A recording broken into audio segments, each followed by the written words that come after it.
Dr. Nantison's workshop. Hope you're all having a wonderful day.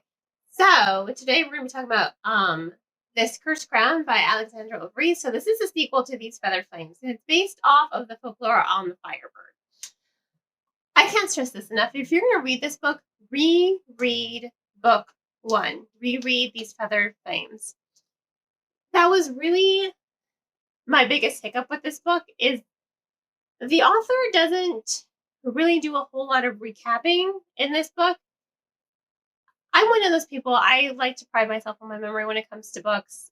I rarely have time to reread books, so I really don't reread books. Unless I can get it as an audiobook, I have to focus on remembering what happened in the previous books. And for the most part, I'm pretty good at that. My friend Gina gives me props for it all the time. She's like, how do you remember these things? I don't know. I just do. It's how I program my brain. I am not someone who waits for the series to come out before I start reading it. When it's out, if I have time, I will start reading it 100%. That's just me. I'm impatient. I like to read the books. But again, I tend to remember a lot the pivotal moments that happened. With these Feathered Flames, I do, for the most part, remember what happened. But this book really focuses on not just those pivotal moments, but every single detail in the book. Every single detail. So you need to have a very fresh memory of These Feathered Flames in order to really appreciate This Cursed Crown. The first book focused really on world building, on the magic system, on the Firebird and the court politics, and these twin sisters and their roles in this world and how the magic is kind of fading from this realm. It's very daunting when you're reading this because it's so, I want to say convoluted, but it just really relies on what happened in that first book. Usually it annoys me when authors I don't mind if a story is saying, the story thus far, that's fine. I like that. But when they info dump everything that happened in the first book to this book, that's what annoys me. I like when authors trickle in recaps throughout the story at pivotal moments without breaking the fluidity and pacing of the story. I like that and I appreciate that, because then that gives me something to draws a memory of the previous book and those character dynamics. It makes it more enjoyable. Because the first book was so heavy on the world building and the magic system and the court politics, this one really focused more on the character dynamics, which was at least the saving grace of this book. I will say that. It's just,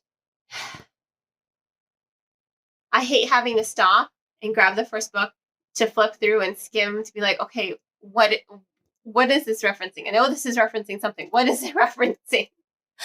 That's when it took me out of the story. But again, the saving grace was the characterizations.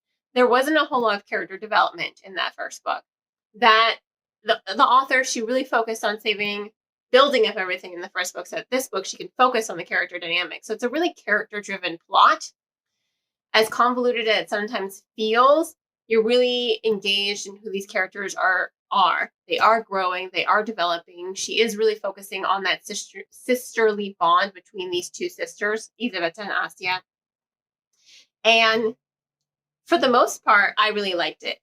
Astia did get very annoying at times, I will say. I was just very irritated with her because she doesn't know the court politics and she's trying to capture her sister's essence, but everything she criticizes her sister for when they, do reunite are the things she's guilty of doing. And it's just like pot calling kettle black, huh? Did you think?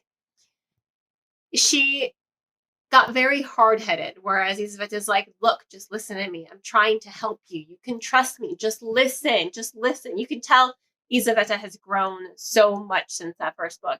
Whereas Astia, she's a little broken after the events of the first book. She was just, she just got a sister and she just lost her. And now she's in this world where she has no idea what to do. And she's choosing to stay here because she's determined to find her sister. Because she's like, well, my sister didn't die. I didn't feel the magic. So I'm going to find her despite what all of you council people think. She's in over her head, and she doesn't really want to listen and take advice, and she kind of just wants to do whatever she wants without thinking of the repercussions. Again, these are things she criticizes her sister for, whereas Isaveta becomes more clear-headed and a little bit more thoughtful. She does become a little bit more considerate as well, to be like, okay, I'm hearing you, I'm listening, so what do you want to do? So at least the sisters go from distrusting each other to trusting one another and forming a really good sisterly bond, which really does drive the story forward. And I will say that really is a saving grace for the book. I did like the new antagonist here. I thought that was a nice little interesting plot twist, especially its connection to the Firebird and the creation of the Firebird. I thought that was, oh, this is really interesting. But for the most part, it did come off as a little convoluted early on because I had to really wrap my head around remembering sorry, everything that happened in that first book. And that is the part that annoyed me just a little bit. So on that note, I will give this book 3.5 out of 5 stars. It was a good book, but please, if you're going to read it immediately after you read the first book, because a lot happens in that first book. So just read it directly after, and I promise you will probably appreciate and like this book and enjoy it way more than I did.